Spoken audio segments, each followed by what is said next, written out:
Right? Okay, well, welcome, and thank you for being here.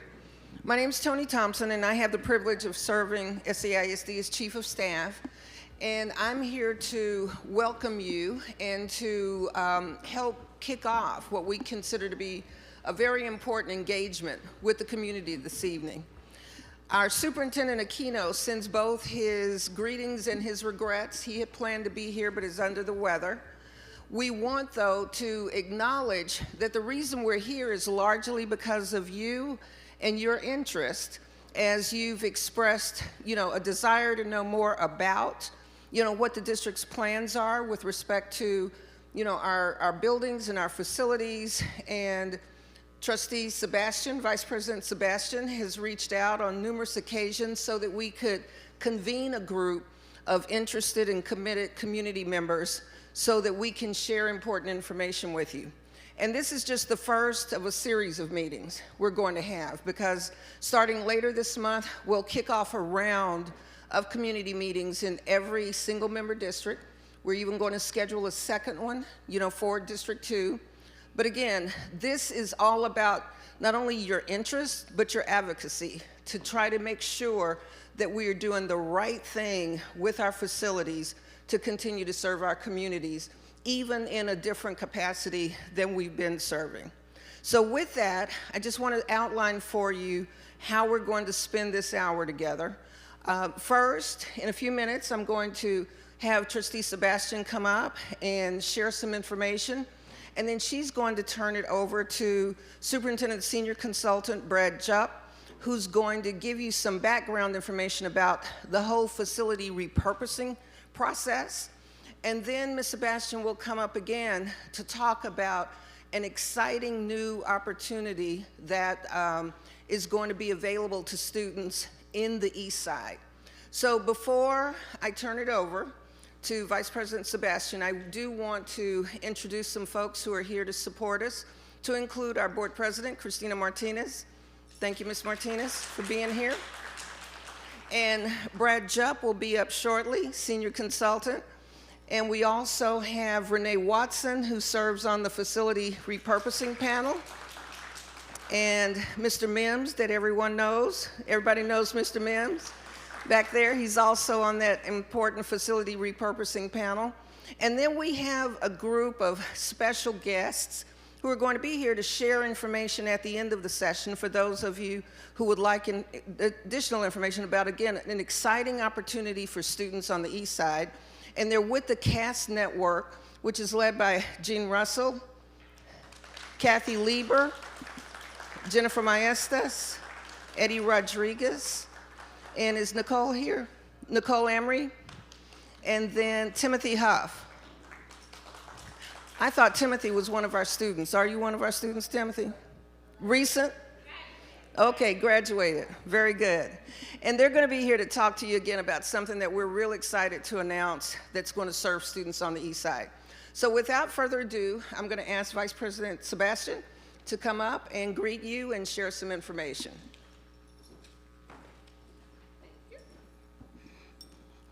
Good evening, everyone. Thank you all so much for joining us this evening. It's a Monday evening. I couldn't imagine you probably had better places that you can be. But I'm glad that you all came out to hear some updates about what we're doing at the district as it relates to right sizing. So as many of you know, the board, we decided to undergo a building assessment about 1.5 years ago to consider options, because we were seeing some issues with several things that were impacting our campuses, to include enrollment decline. Since then, of course, fast forward, I would love to give recognition to the staff, because, we're sitting here, there's a lot of things that go on at the board meeting, things that are discussed, but the actual work is done by these people here. So I definitely want to acknowledge Tony Thompson. She's been with the district for over 40 years. Brad Jupp, Terry Mendoza, everybody you see here are the people who bring it all together for us and help us articulate this information and figure out ways in which we can serve our communities better. So following the right sizing assessment, Some of the board members went to actual places where they had undergone right sizing. I myself went to Cleveland. Some people went to Denver just to kind of see what was going on and how their communities embraced the right sizing challenge. We learned good and we learned bad, but the one thing that I will say that I'm most proud of is the community engagement that we've had from the beginning. This team has done over 40 community meetings in the beginning, and we're continuing to come to you all in all transparency to make sure that the community is a part of the process moving forward. One question that I got, as Ms. Thompson said, I get a lot of phone calls about what's happening to our buildings. And I got a question from one of the community members who wanted to know if we saw anywhere that had gone through right sizing that had gotten the buildings, the repurposed in part right. And unfortunately, I'm here to report that we have not. We have actually taken steps that other districts have not taken in terms of creating the right sizing panel, advisory panel. I had the opportunity to jump on a call with them a few weeks ago, and I overheard one of the participants, one of the panelists, say that she wanted to make sure that we shared that it was not, any decisions were being made as one person. There was not one idea or one thought that someone had and said, this is the way we're gonna approach this process. It has definitely been collaborative with the community, with the staff, with my board colleagues. And so with that, we have gathered so much feedback that we wanna make sure that you all are in the process, always knowing what's going on. I always get calls. Is Douglas gonna be closed? Is it gonna be demolished? What is gonna happen? We can tell you right now, Douglas is definitely not gonna be demolished. I can stand here and with all confidence to say Douglas will not be demolished. Of course, we know the historical value that Douglas has to this community, and it's just been a staple. And so we wanna figure out ways, again, with the support of our Right Sizing Advisory Committee, with the support of the community, to envision the best use for the buildings, right? And so with that, we will have opportunities to ask questions about the process. I will now ask Mr. Brad Julp to come in, and he's gonna give some more in-depth detail with slides to kind of tell you all where we started, where we are right now, and where we intend to be in the future. So again, I thank you so much for your time this evening and welcome your questions. Thank you.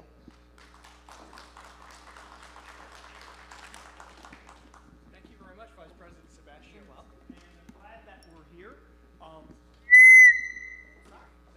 Yeah, that was me. Let's try it again.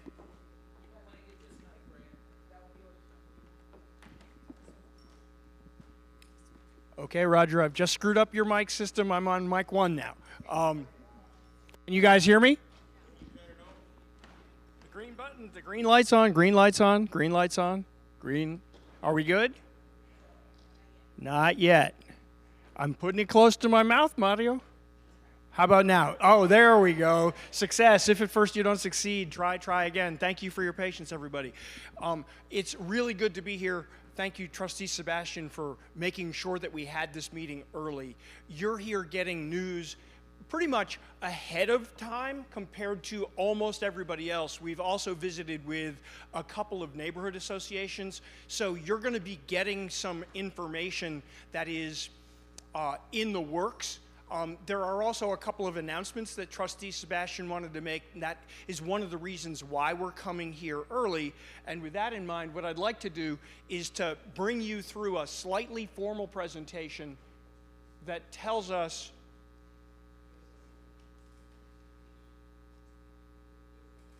it's the other button. I've pressed all 3 of them, but thank you for the coaching. There we go. I want to bring you through a more formal presentation that we're going to be using around the district. As Trustee Sebastian and Tony Thompson already told you, we're going to do a cycle of 7 single-member district meetings, 7 meetings corresponding basically to the feeder patterns of our 7 comprehensive high schools. And we're going to bring this news forward again in the interest of being thorough and in the interest of trying to reach every community carefully. We're in the process during the right-sizing phase, as Trustee Sebastian noted, where we are thinking deeply about what we do with the buildings that the board has created through their decision in November that are going to be open and able to be filled with something other than the school that used to occupy it. In order to understand this, I want to tell you a story that has 3 chapters. One that's behind us, one that we're in right now, and one that is entirely in front of us. There's 3 chapters. One's done. We're in the middle of chapter 2, and we're going to head together into chapter 3. Chapter 1, Trustee Sebastian gave you a good sense of. This was when, because we had evidence that our enrollment had been declining for 25 years and that it was leading to inequitable distribution of resources, people, time, and money to our schools, that we decided to do the hard work and to close some schools. In chapter 1, we reached November of 2023, and the board made the tough decision to close 15 of our campuses, 11 of them this year, including the one that we're in. That decision, hard as it was, is now behind us, and it really becomes the beginning of chapter 2. With that decision, we have a total of 15 buildings that the board acted on, plus we have another 4 or 5 properties or vacant buildings as well. And what we decided to do was to create a common process for everybody in the community to see how we are going to make the best use of these roughly 19 properties, okay? And we, in the first chapter, made a few basic commitments. And I want to get those basic commitments out in front of us before I go on and tell you about chapter 2. So one commitment was we would use the buildings. We wouldn't leave them empty.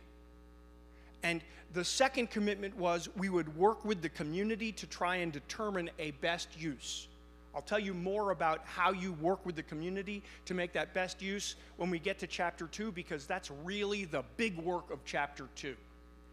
And the final commitment we made at that point was we would do it so that it created no big cost for the district and at low cost for anybody that wanted to use the building. Sometimes Superintendent Aquino would say a $1 lease, but really the commitment was we weren't going to give the building away to somebody and then maintain it ourselves, right?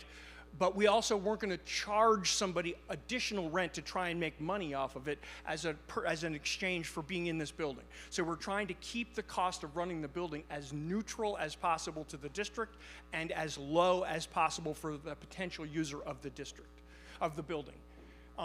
That first chapter gave way to the second chapter. Let's see if I can make this button work.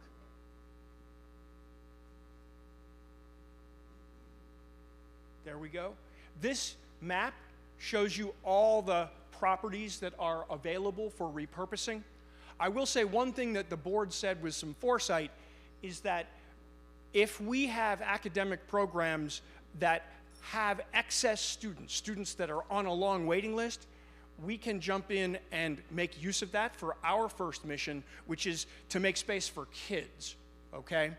And so one of the things I want to do is to make sure that everybody knows that although we made those other commitments to repurpose, that the buildings are still district property, and if we do have kids that we need to educate, we can jump the line and say, we're going to use that building, okay? I know that many of the folks around this room may have ideas about how they would want to use one of those buildings, or have many ideas about how they might want to use this particular building. You're ahead of us. We're not that far down the road. If you've got a proposal for Douglas or a proposal for the use of a school, we have ways for you to submit that proposal. We'll tell you more about that. But in chapter 2, that's where we're going to be matching people who want to use the building with communities who want the building used and not vacant to the best possible way. So this little diagram here tells us where we are. We now have the portion of the decision behind us where we're right-sizing. We've established a panel that includes Renee and it includes Mr. Mims, and they, along with 12 other people who are representing single-member districts, plus a member of our alliance, plus a student. A total of 16 are giving us constant advice. They've been meeting since about January. They have been the leaders in Chapter 2. In Chapter 2, what they're helping us do is to figure out what the best way to use our buildings will be. One of the things that we determined early on was that we would need the help of outside experts, and we've gone in multiple directions to make sure that we get that help. I want to tell you, as a school system, we have one position dedicated to managing real estate, and that's currently vacant. We don't have anybody on our staff that would know how to put a building on a market on the fancy terms that we're bringing it forward. And so we went out and talked to some experts about the kind of help that we would need. We got some great help from the San Antonio Board of Realtors. They helped us connect to a national network of real estate consultants. And all they did for free, by the way, was to give us advice about how to structure a process so that we could engage our community and figure out the best use. One of the things that they encouraged us to do is to hire a consultant to lead the process over time so that we weren't asking people whose first job was to, for instance, manage buildings and grounds, or, for instance, to manage instructional programs, to lead a community discussion about how to use facilities. We still are in the process of selecting the consultant who will lead this process, okay? We have made some progress on it. We have interviewed several contenders for the job. We even have a finalist, but we're in the final part of negotiating the contract with that person. It's still under the cone of silence, so we can't talk about it. We can't mention, for instance, their name. I can tell you that they do have deep roots in San Antonio, but they also have national experts. So it's a good, balanced group that would come to us if we wind up making this final deal. And what they will do is they will work through the portion of the process that is in that dotted oval where we're working with the community, sometimes one school at a time, sometimes with more than one school, to figure out the best way to make use of that property. Let's see if I can make this work. There we go. While we're in this second chapter and going into the third, we have some basic commitments. The first is to engage community. The second, and I think this is important, at a time when the school doesn't have students in it, we're going to still make sure that it's secure. Our police will continue to patrol. If we see something going wrong, we'll deal with it. If you see something going wrong, you can call our dispatch and they'll deal with it.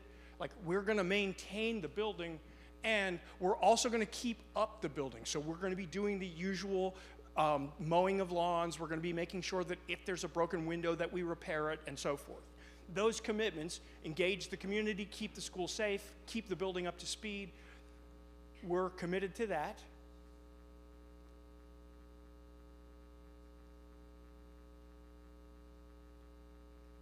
And I've talked to you about the panel.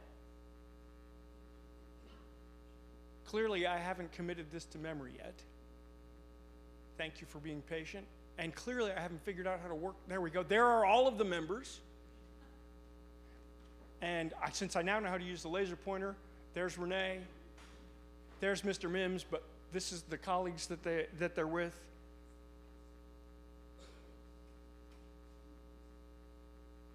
Oh. And this basically just, oh, is Amanda here?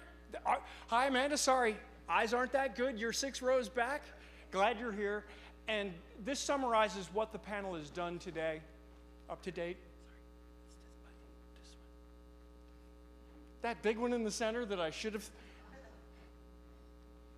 Okay, and the final thing I'm going to say before I turn it over to Trustee Sebastian is, if you have questions about the process, I'll be back to answer once Trustee Sebastian is done.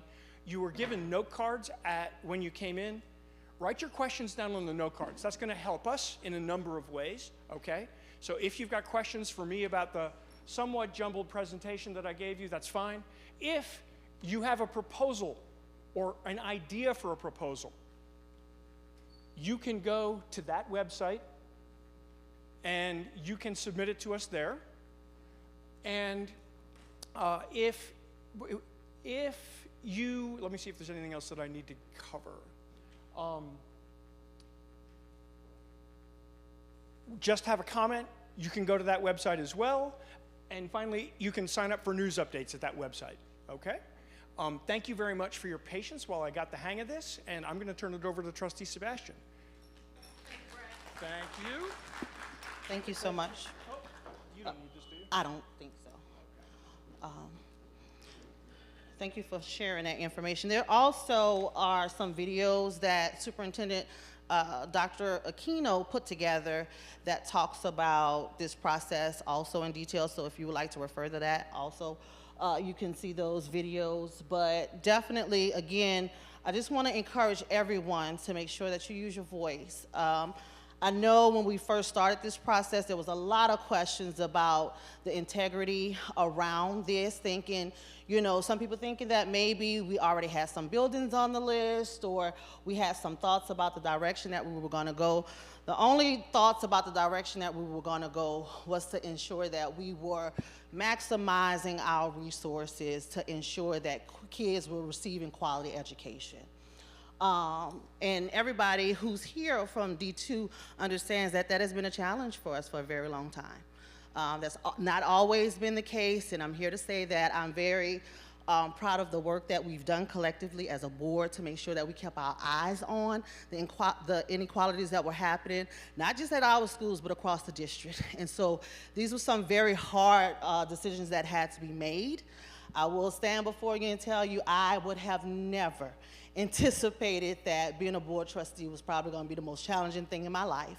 However, it has been one of the most rewarding things when we have principals who are telling us that, you know, although these decisions are hard, they're happy. We had a meeting here when we first started the process, and we had teachers who said, listen, you know, from the outside, some of the community members may not think that this is a good idea, but when we have a building that has capacity for only 500 and we only have 200, then that means that we're not properly allocating our resources, nor are our kids able to get those special services and, offerings that they find in other districts. So we thank you all for being patient with us. We thank you all for being here and sharing, and we ask that you continue to do so. Like Brad said, Tony said, we'll have numerous more opportunities to engage. And as soon as the process is released from the panel, we'll be sharing that with you all as well. Now to the good stuff. So, well, it's all been good stuff, but now to better things. So Brad did mention, and I want to make sure that everybody understands the role of the school board and members. Our first priority, again, is to ensure that our kids have quality education. We're in the education business. But, of course, we have a fiduciary responsibility, and we also have the trust from our community to ensure that we're making decisions on behalf of everyone. As much as we can, although that's very hard, but we are really making sure that ethically we're getting the voices from the community and making those decisions with the community in mind. With that said, when I first got to the board 5 years ago, out of my schools, I want to say maybe 25% of them were F-rated. And that's just the reality. And we still are facing those challenges in some of our schools. That's across the district. So one thing that we committed to was ensuring that we had high quality seat offerings across the district. Meaning wherever you went, wherever you decided to register your kids, knowing that we have open enrollment across the district, that they will be able to access the same quality education offerings as other students across the district. We've done a really good job. As you all know, we have MLK that's in the process of going through a rebuild. And we have a lot of our other schools. Davis is another one that received some bond money, and they've gone through a restructure. We have received a $1 million grant that helped us to reimagine what education looks like at Davis, and we're excited about the work that's being done there. Also, Sam Houston has undergone some renovations due to the bond.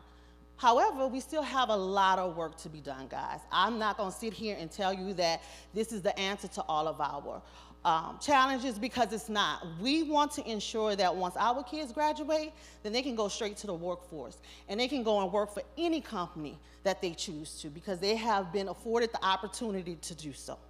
With that said, we have agreed to extend our partnership with the CAST Network, who are here today, and they have several schools that in our district, CAST Med, ALA, and we're looking forward to them bringing that model to the East Side.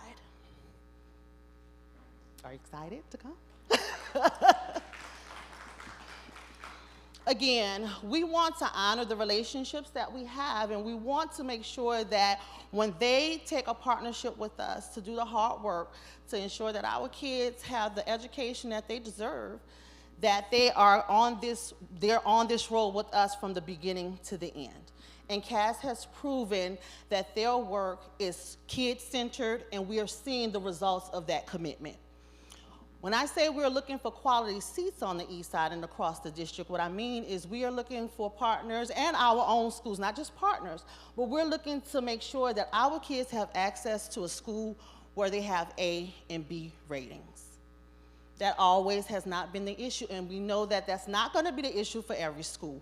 However, again, under this really focused lens on making sure that we are equitably distributing our resources, we are able to narrow that focus to make sure that we have those resources to our kiddos and to our families. So at this time, I would like to offer the CAST Network to just say a few words. They also have a table outside that has information on the programs that they're going to be bringing to, and just real quick, just come on up real quick, Jean.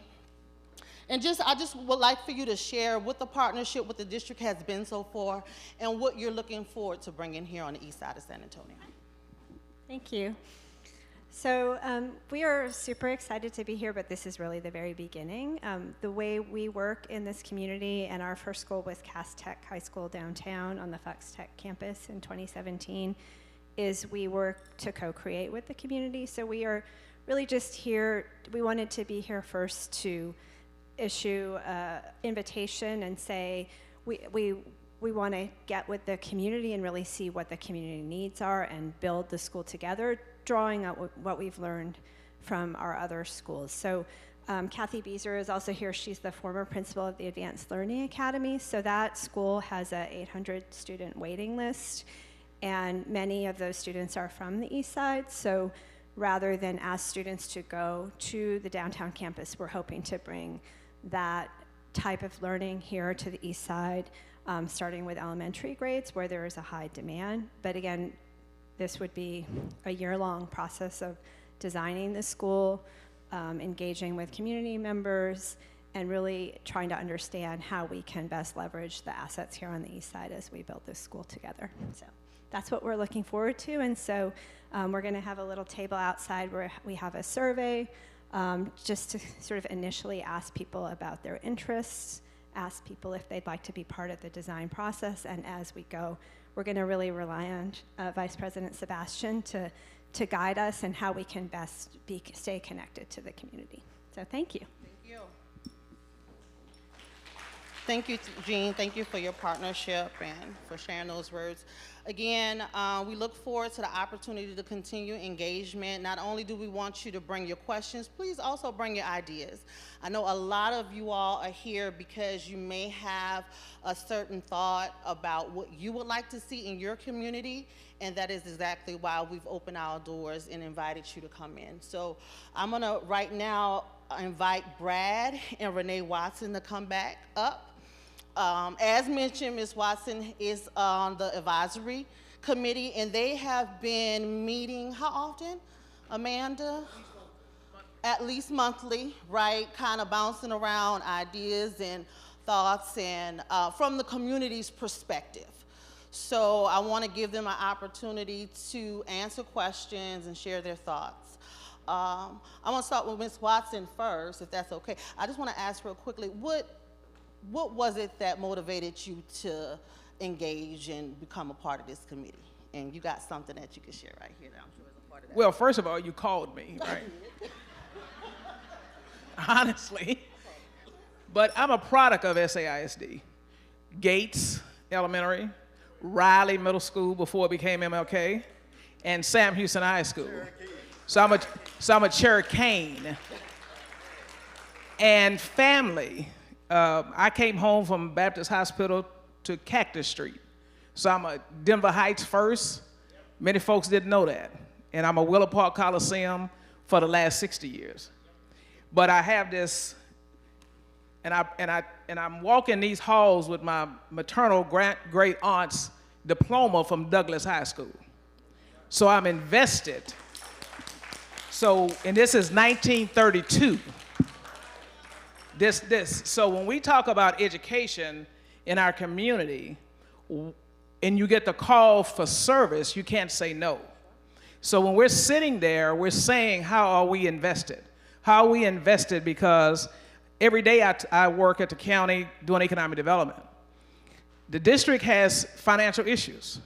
And just like the board had to make tough decisions, we have to have tough conversations as a community.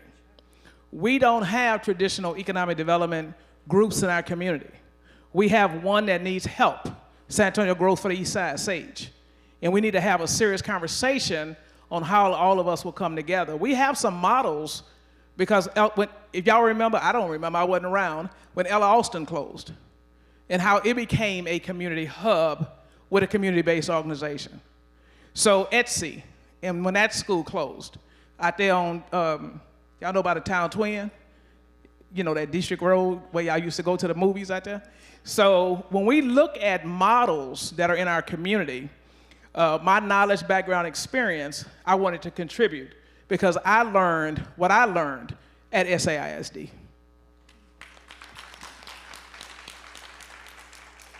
So I'm a product of Sam Houston High School, and my aunt lived right around the corner from First Baptist Church when I was growing up, and she would feed me coconut cake and coconut pudding after school.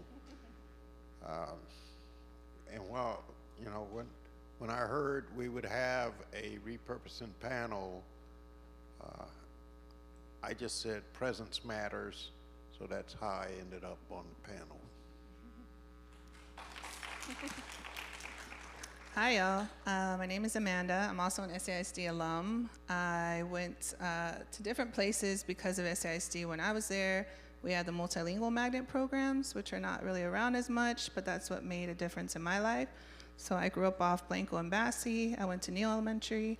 Then I went over to Tafoya Middle School on the west side, and then I graduated from Brackenridge High School. And so I think being on the panel is important to me. I work in cyber and tech, so me and Mr. Mims nerd out a lot about how many opportunities we want to bring to our students on the east side and west side in particular, and how there's a lot that we have in common more than separates us, and that a lot of the issues on the west side are the same on the east side, and the east side is the same on the west side, and how can we work together to make sure our kids have opportunities to things that we have opportunities for, or things that we didn't know were around. I also serve on the SAISD Foundation Board, so I've been on that board now since 2019, so giving grants, scholarships, listening to students, and trying to figure out what do the students need, what do the principals need, what do the teachers need, instead of us trying to guess what they need and how we can be helpful. I guess I'll say the last thing, I live in District 5. I'm not a D2 resident, but I come over here a lot. I love Mark's Outings. If you're ever there and you want to grab a burger, that is my favorite burger place in town. But I'm right here in Collins Garden, and so I care about the district. And I think when we're looking at these opportunities to do something different, I also serve on the Family Service Board. So we have a spot called the Neighborhood Place. If you haven't been there on the west side, that used to be an elementary school that was closed down and turned into a neighborhood hub as well. So it's open to the public if y'all ever want to walk around. It feels like an elementary school, but when you walk around, it's been repurposed in a different way. So I think we have examples in our community of how we can change things up. And we're really passionate in the panel. I'm sure you probably know you could tell personalities. But we debate a lot, we discuss a lot, we bring y'all's questions, we bring concerns, we have different perspectives, we don't always agree. Brad is probably tired of us. But we meet every month, so please do reach out to us, and we just want to be helpful and listen to y'all. I want to thank each and every one of y'all for y'all service. Ms. Watson said that I called her. I did. But I also called a lot of people, and she came, right? She's one of the people who came. I also have to highlight Mr. Mims. Like, literally, one of the things that I most admire about him is his consistency, and he's always showing up. I will say, as a board member, when I look out into the crowd, I want to see our community represented more. I want our community to come out not only when there are issues or challenges to see what's going on, give your input. And I will say that this man right here has been a prime example of what consistency looks like in his advocacy for the East Side. So I really appreciate you. And Ms. Amanda, I think y'all were on y'all best behavior when I came on a call, but one thing I will say, she was the person who I overheard say that she wanted to ensure that we shared that this was a collective conversation that was happening, that this process was one that was not done in silos. If anybody's been working on the East Side or any kind of nonprofit or community work, you understand how detrimental working in silos is for us. So I am very excited to have an opportunity to work with such amazing people who understand the hard work that's necessary to push our district further. We have to remember that when this district started, it was over 100 years ago. We're the oldest district in San Antonio. And again, I talk about the challenges when we talked about right sizing, but I wasn't here 100 years ago, but I can kind of imagine that society was much different than what we see. My oldest is 26 years old, I'm dating myself. But when he was young, kids used to be outside riding their bikes, right? Playing basketball, utilizing parks. We don't see that anymore. And so that means if we have a different society, we have to reimagine a different education system for them. So I thank you all again for your contributions, understanding the important work. I am now going to open up the floor to Mr. Jolp and also the committee. If you all have any questions, please raise your hand. We have Ernest back there with the mic ready to engage. And I'm going to stay up here too just in case there's any questions. Okay, yeah, if y'all have cards and rather do it that way opposed to sharing, make sure that you get that information to Ernest. All right. Lady in the purple, the pretty pink shirt.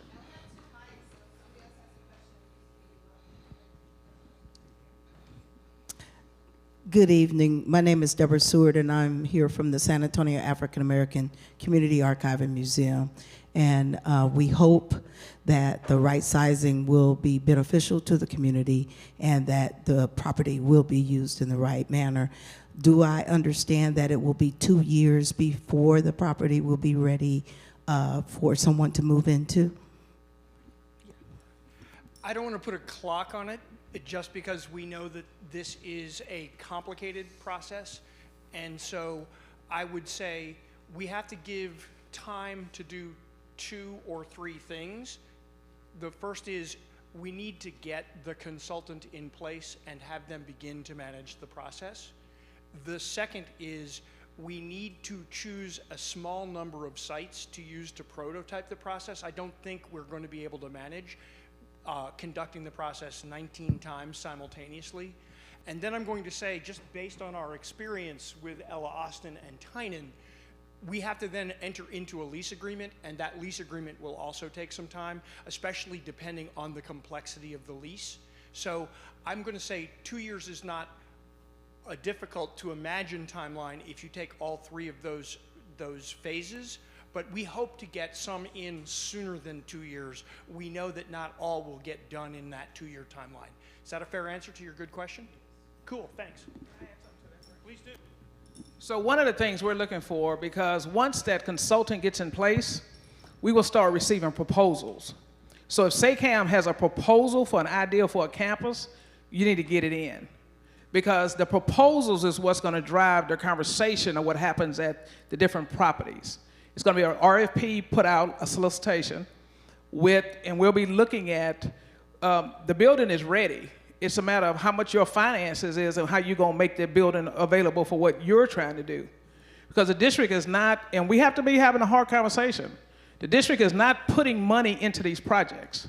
We're looking for RFPs from your organizations or your joint ventures or your conversations, and then once we receive them, we will look at ideas that we received to see how we can start matching. So we would say, SAICAM, get ready if you're interested in Douglas, and put that team together. Thank you.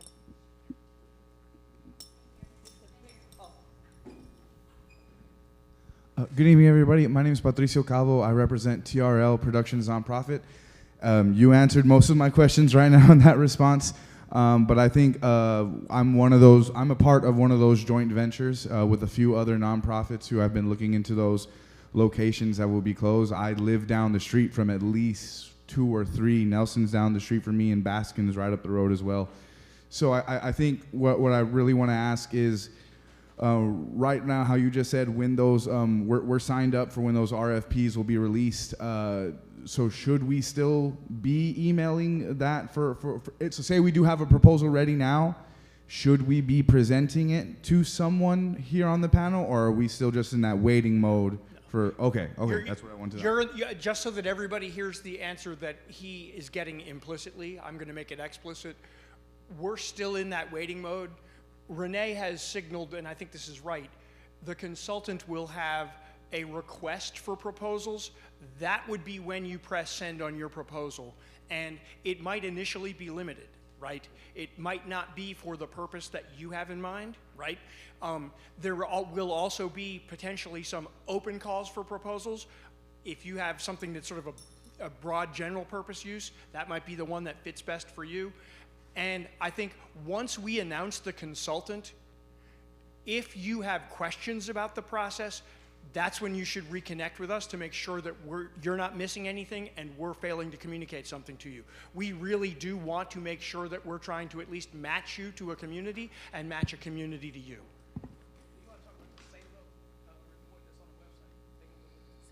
So one of the things that you might want to look at that is useful for background, as I mentioned before, the San Antonio Board of Realtors connected us to a national consulting organization that's associated with their parent group called the Counselors of Real Estate.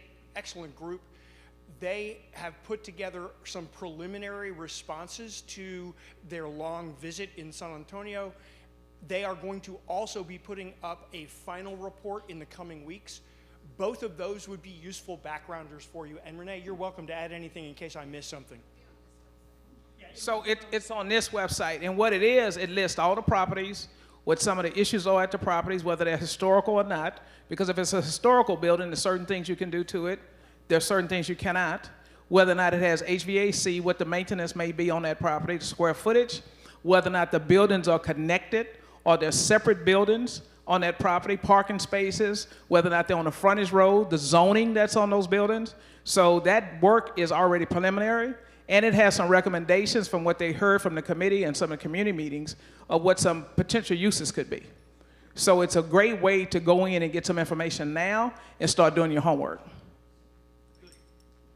Oh, listening, promise. I'm taking notes. I don't want y'all to think I'm texting. As you talk about RFPs and the consultant that we're talking about, there's an important step before they're going to be putting out the RFP. And that important step is the community meetings where the community folks get a chance to throw their ideas to the consultant of what you should be doing with a piece of property. So, you know, it's not like we hire a consultant one day and the next day they're going to be hitting a request for a proposal out there. They're going to have a series of meetings to have community input, so people who are quiet speak up. Okay. Oh, and I forgot to add, this is how the meetings go. I always talk. One of the other things is a community and neighborhood perspective. We're going to look at use and restrict use, sound use, traffic, because some of these schools are embedded in neighborhoods, not on thoroughfares. Because, you know, Gates is in the middle of a neighborhood where Douglas is on Hackberry, which is a major thoroughfare. So some of those issues as well because when you're submitting a proposal for types of use, kind of look at the different properties, not just the one you got your, that's, you know, like right here down the street. Mr. Gordon? Mr. Benjamin, Mr. Benjamin? thank you. My name is Gordon Benjamin, and I'm a vice president of the Denver Heights Neighborhood Association. This facility is located across the street from Mount Zion First Baptist Church, which has a historical significance to the city of San Antonio and this neighborhood, and it's near Inman's Barbershop, which is also a historical location as far as the civil rights movement is concerned. And the community is concerned about the educational process or the facet or the connection that needs to be maintained for this property when whatever comes in. And my question is to that, will there be a consideration of more than one partners involved in the school sharing process where multiple disciplines can be employed or engaged in for the benefit of the community and those skilled students? Thank you. Great question. The short answer is yes.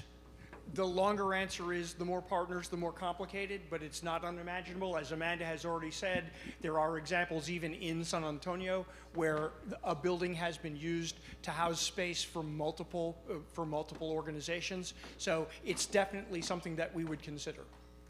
Thank you. So just to add to that example, so at the neighborhood place, it's run by one nonprofit, right? But they have like eligibility criteria for who comes into the space. So they don't have any for-profits really. They have like a bank in there that's new. They have organizations that align with their mission. So using that as a model, you can imagine how you can do that here if that was a path that you wanted to pursue, right? So the overarching organization potentially, right? There's all just, you know, thinking out loud brainstorming, but you can imagine the same thing where you have a nonprofit that sets the goals or sets the eligibility. So if you're, you know, inappropriate business that doesn't belong in there, then you wouldn't be eligible, right? You could say no. So I don't want y'all to think that just because you're a nonprofit running an organization that you can't say no to people just to fill a building. You can always say no. You can always determine what you want in your community.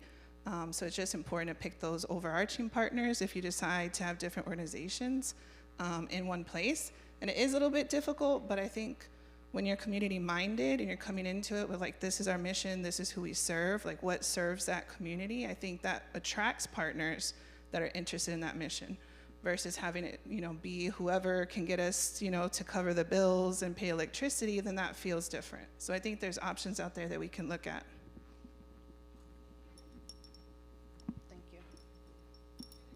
Donna Watts Lewis, I'm with the Southeast Side Neighborhood Community. Gates Elementary School is in our neighborhood. And I wanted to know if the members who are on the repurposing panel, will they be assigned to individual schools? And if so, will there be smaller meetings broken down to where you're able to sit and communicate with just specific issues for that particular school in your community? So we're still imagining the public process, but we are imagining it to have features like the ones that you've just described. The panelists are not going to be connected to single schools. There's 14 panelists plus another 2.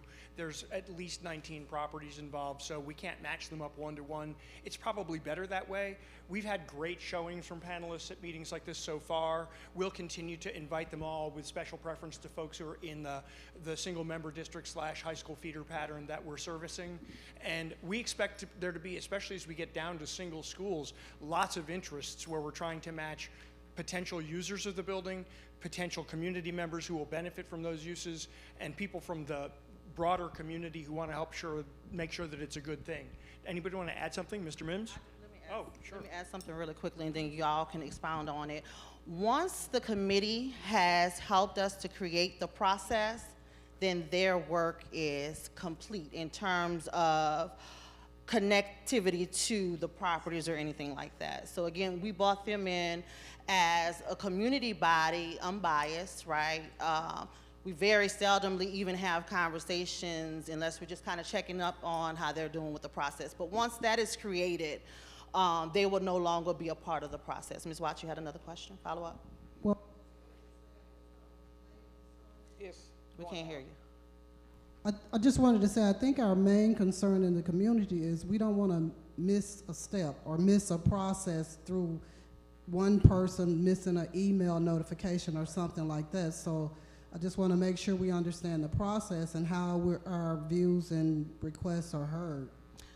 So, So as a pony, Gates is going to be taken care of. I'm putting it on the record right now because I'm a pony, okay? Mr. Robinson was my principal. But what we're doing right now with the RFP, because when the district gets those, we really are not involved, like she said. But if we don't receive them from those properties, we got to go out and do some more homework and get some more people to bid and submit for those properties. Because otherwise, there's going to be some other conversations about those properties.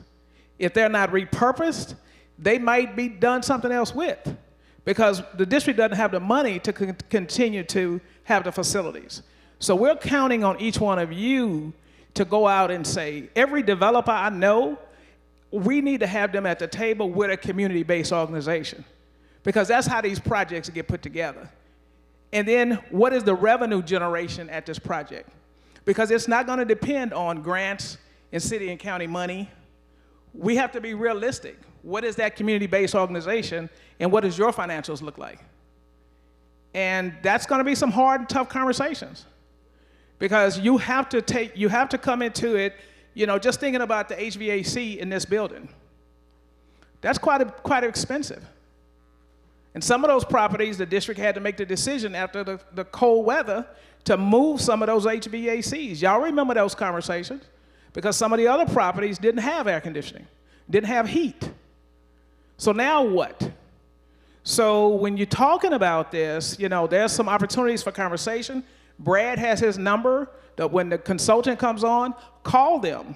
Call and have conversations if you're really interested in repurposing one of these facilities, because that's why they're here. Mr. Mann.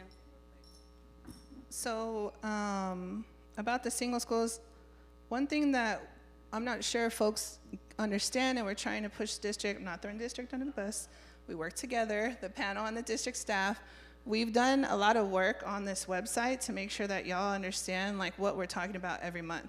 So every month, if you haven't seen it yet, real quick, high level, we meet every month. We started a meeting, it was 9 to 2 p.m., y'all. So it was long meetings just to get to where we're at now, where we have monthly meetings, and they're only 5 to 7 online, but it was 9 to 2 before. So in those meetings, we got detailed profiles from the district for each school. So even if I'm not familiar with the school, I am now, because I was in that meeting and we got readouts, and those were long, like 3-hour briefings. They're not real quick, here's a school, here's where it's at, here's its address, and then that's it. It was like, here's the school, like Ms. Watson said, here are the demographics, this is where it's at, it was on a map, here's what's around it, here's a community, here's where we've gone. And then we're also looking at the right sizing meeting. So if you went to a right sizing meeting, don't feel like that feedback is gone. All that information is still up there. So now it's like right sizing plus repurposing, right? So we're gonna go back out to the community, like folks have said, and then get feedback all over again once we have the consultant in place, and they can hear you with a different set of eyes and ears than we have. Because I'm not a technical expert in real estate, right? But we need those technical experts to say, look, based on the soil, or based on this, or based on traffic, you know, this is what's gonna be hard for XYZ. They're not gonna say yes or no necessarily. That's the school board. That's your trustees. So I just wanna be clear about like our roles. Like our role is to take commentary and questions and stuff like that, share it with the district. The district also gets stuff directly, and then the board gets briefed. Ultimately, the board is making decisions, right? Don't think it's a panel. We're not making any decisions. We're here to advise and represent our community, and not just our individual communities. So even when you look at our backgrounds and where we live, where we go to school, like we're looking out for all our kids, we're looking out for all our communities, and we ask questions like that too. So don't feel like if you went to right-sizing meetings, you went to repurposing, you're like, oh my gosh, now I gotta go to another thing. We do have to go to another thing. That's why we're here now. So we're gonna be at those same meetings with y'all, and possibly board meetings as well, right? So just bear with us, and if something doesn't make sense, or you see something on the news and you're like, this is not what y'all said, send a comment, email the superintendent, email your trustee, like say, you know, I have questions. So I want y'all to know it's ongoing process. So hopefully that's helpful so you understand where we're at. Yes, sir. My name is Bill Watson, and I'm a member of Mount Zion First Baptist Church. On Sundays, and I understand about the repurposing, but on Sundays, we have in the past used Douglas for parking, and for funerals, we've used Douglas for parking because we don't have ample parking. What's going to happen there? I'm sure that those agreements are going to be something that we can facilitate. So I think the most important thing for us to do, you and I, as we close this meeting down, is to make sure we've got your contact information or the right contact for Mount Zion, and then to just make sure that the agreement gets carried forward, even if the school's not going to be full of kids. We are going to be doing what we do to keep it safe. We are going to be doing what we do to keep it, well maintained. And I'm sure access to the parking lot is something that can happen within those boundaries.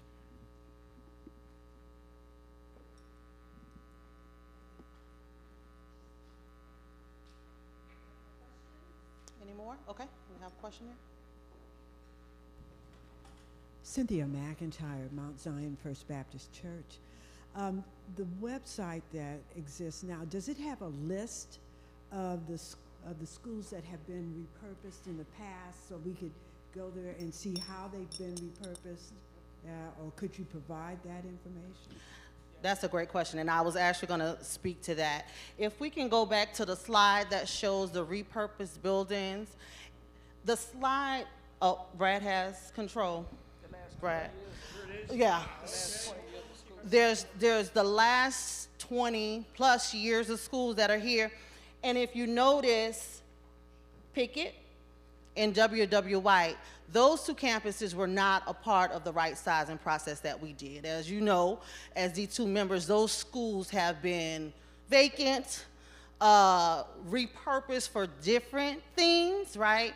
And that is one of the reasons why we're here today, right? Because we already have several buildings that we just could not figure out stable use for, and we want to make sure that we don't have that for the next 20 years to come. So yes, here you will be able to see all of the schools, and not just in D2, all of the schools across the district that are on the list for repurposing. If they were in this process or prior, you can find it on the website.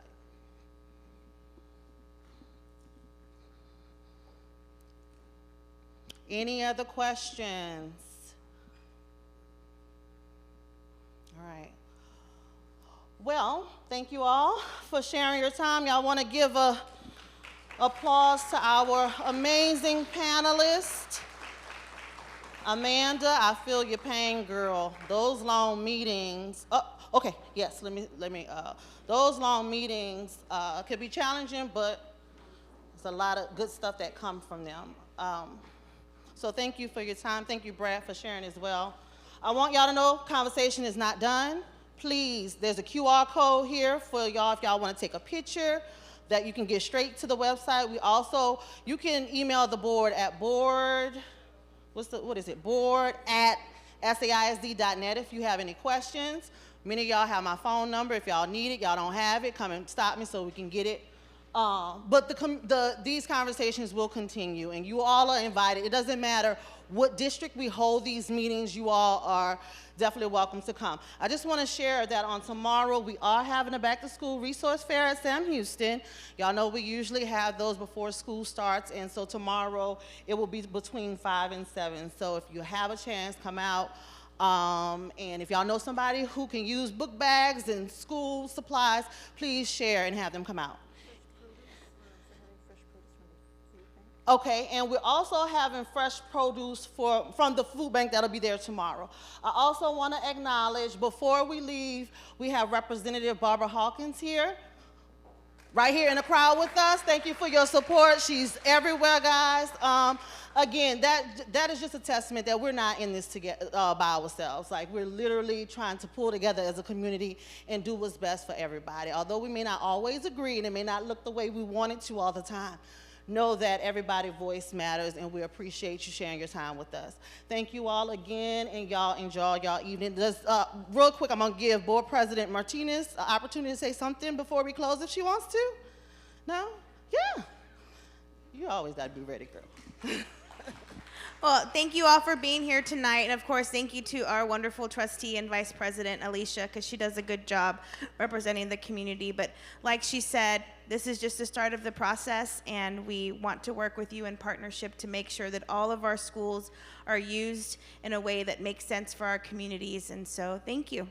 Have a good night, everyone.